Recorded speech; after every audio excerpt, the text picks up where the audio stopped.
ये कहानी है लक्ष्मी की, जो सेठ बलदेव सहानी के घर की लक्ष्मी थी।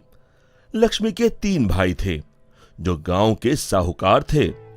तीनों के तीनों हट्टे कट्टे और तंदुरुस्त थे, और लक्ष्मी अपने तीनों भाइयों की जान थी। जब लक्ष्मी 18 वर्ष की हुई तो सेठ जी ने लक्ष्मी के विवाह के लिए घर में पंडित जी को बुलाया। यजमान, बेटिया की कुंडली जिस युवक से मिल रही है वो एक बहुत ही साधारण परिवार का है। अरे उससे क्या फर्क पड़ता है, हम तो अपनी बेटी को अपने घर ही रखने वाले हैं, हमें तो घर जमाई चाहिए। लेकिन यजमान, मुझे नहीं लगता कि ऐसा कुछ संभव है, ये युवक घर जमाई नहीं बनेगा। तभी सेठ जी की बेटी सेठ जी के पास आई और उनके कानों में कुछ फुसफुसाई। उसकी बातें सुनकर सेठ जी के चेहरे पर मुस्कान आ गई। ठीक है पंडित जी, आप शादी की बात आगे बढ़ाइए। और फिर कुछ महीनों में लक्ष्मी की शादी एक बहुत ही साधारण युवक विमल से हुई। शुरू में दोनों की अच्छी बन रही थी और विमल की मां सरिता भी बहुत खुश थी। एक दिन सोते वक्त लक्ष्मी ने विमल से बात की। ना इस घर में ढंग का सोफा है, ना गद्देदार पलंग और ना ही टीवी। ए जी, आप मेरे साथ मेरे पापा के घर चलिए ना, वहाँ सब कुछ है। नहीं लक्ष्मी, अब यही तुम्हारा घर है, तुम्हें इसी घर में रहने की आदत डालनी होगी। उस दिन के बाद लक्ष्मी हर छोटी छोटी बातों पे विमल से झगड़ा किया करती। उनके बीच बात इतनी बिगड़ गई कि अब लक्ष्मी कभी बेलन तो कभी बर्तन फेंक फेंक कर विमल को मारती। विमल बेटा, ये क्या है, तुम दोनों ऐसे लड़ क्यों रहे हो? माँ, ये रट लगाए बैठी है कि मैं भी इसके साथ इसके बाप के घर में जाकर रहूं, घर जमाई बनकर। भला मैं ये कैसे कर सकता हूँ, और इसीलिए हमारी रोज अनबन होती है। एक काम कर, तू उसे अच्छे से समझा कि अब यही उसका घर है। अगले दिन फिर से लक्ष्मी विमल को अपने घर चलने के लिए जोर डालने लगी। आप मेरे साथ मेरे घर चलिए, आपको यहाँ गरीबों की तरह जीने की कोई जरूरत नहीं है, मेरे पापा के पास सब कुछ है। मैंने तुम्हें कितनी बार बोला है, मैं घर जमाई नहीं बनना चाहता हूँ। अगर आप खुद से मेरे साथ नहीं चलोगे तो मैं मेरे भाइयों से बोलकर आपको जबरदस्ती यहाँ से उठवा लूंगी। बहू की ये बात सुनकर सरिता को अपने बेटे की चिंता सताने लगी।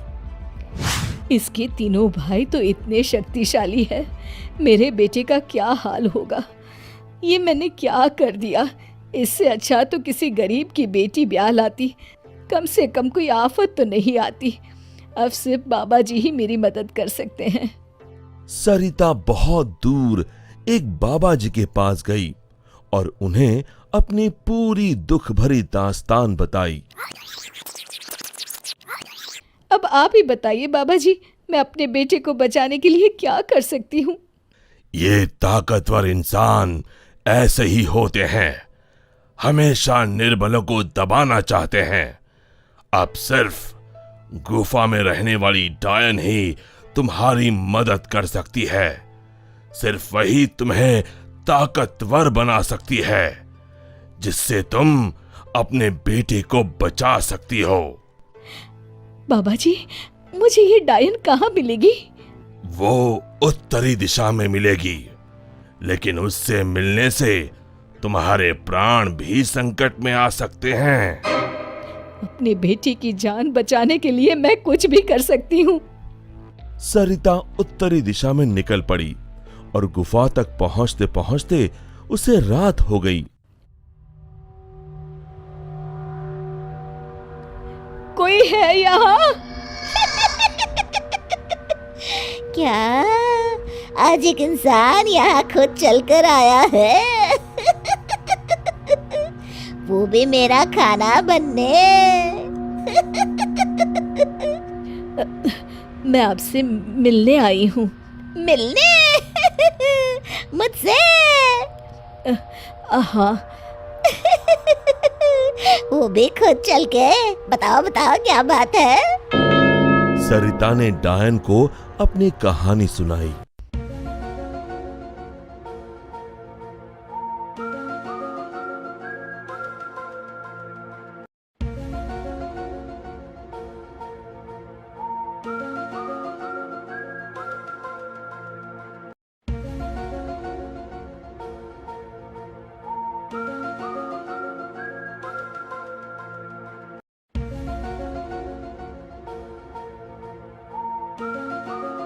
उपाय तो है लेकिन बहुत कठिन है। मैं अपने बेटे को बचाने के लिए कुछ भी कर लूंगी। तुम्हें मेरा श्राप अपने ऊपर लेना होगा, जिससे मेरी सारी शक्तियाँ तुम में आ जाएंगी। तब मैं आजाद हो जाऊंगी और तुम डायन बनके यहीं गुफा में रहोगी और ना ही सूरज की रोशनी में निकल सकोगी बाहर, क्योंकि डायन की शक्तियाँ सिर्फ रात को ही काम करती हैं। क्या तुम्हें ये मंजूर है?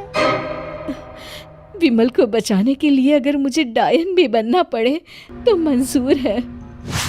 डायन ने कुछ जादू किया और डायन की सारी शक्तियां सरिता में चली गईं और अब डायन आजाद होकर एक औरत बन गई और सरिता डायन बन गई। यहां पूरा दिन हो गया था। विमल ने गांव में जाकर मां को ढूंढा, लेकिन मां कहीं नहीं मिली। रात को वो घर पहुंचा तभी लक्ष्मी उस पर बरस गई। ये सब सरिता अपनी शक्तियों से देख रही थी और उसी समय सरिता डायन के रूप में वहां पहुंची। सरिता को डायन के रूप में देखकर उसके पैरों से मानो जमीन खिसक गई। सरिता जोर जोर से हंसने लगी।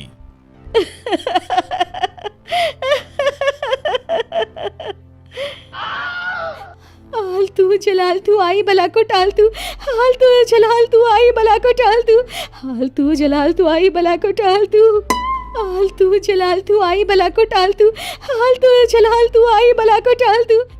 जैसे तैसे रात को लक्ष्मी सो गई और सुबह होते ही अभी अपने भाइयों को बताती हूँ कि आपने मुझे बेलन से मारा।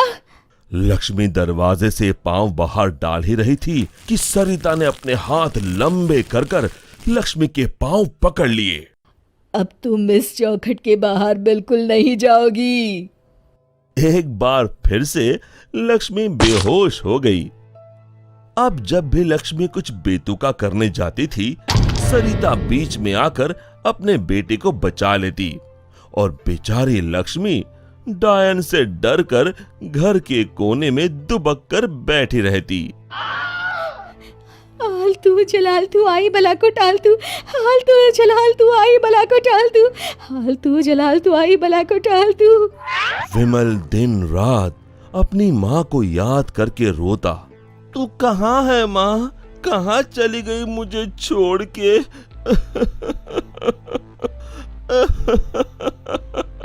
बेटा विमल, मैं यही हूँ तेरे पास, लेकिन इस डायन के रूप में।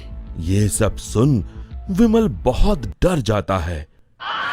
डर मत बेटा, बस मुझसे तेरा दुख नहीं देखा जा रहा था, इसलिए मुझे ये सब करना पड़ा।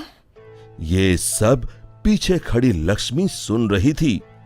तभी सरिता ने उसे अपनी शक्तियों से दीवार पर लटका दिया। जा रही हूँ, मगर एक बात समझ ले, मेरे बेटे को परेशान करने की भी तूने या तेरे घर वालों ने सोची तो मैं यहाँ फिर आ जाऊंगी। जी जी जी माँ जी। तभी तो कहते हैं, माँ से बढ़कर दुनिया में कुछ नहीं। माँ एक वरदान है जो अपने बच्चों के लिए कुछ भी कर सकती है। दोस्तों, हमें उम्मीद है कि आपको हमारी ये कहानी पसंद आई होगी। कृपया हमारे चैनल को सब्सक्राइब करें और सभी अपडेट्स के लिए बेल आइकन जरूर दबाएं। और हाँ, वीडियो लाइक और शेयर करना मत भूलिएगा। Bye bye.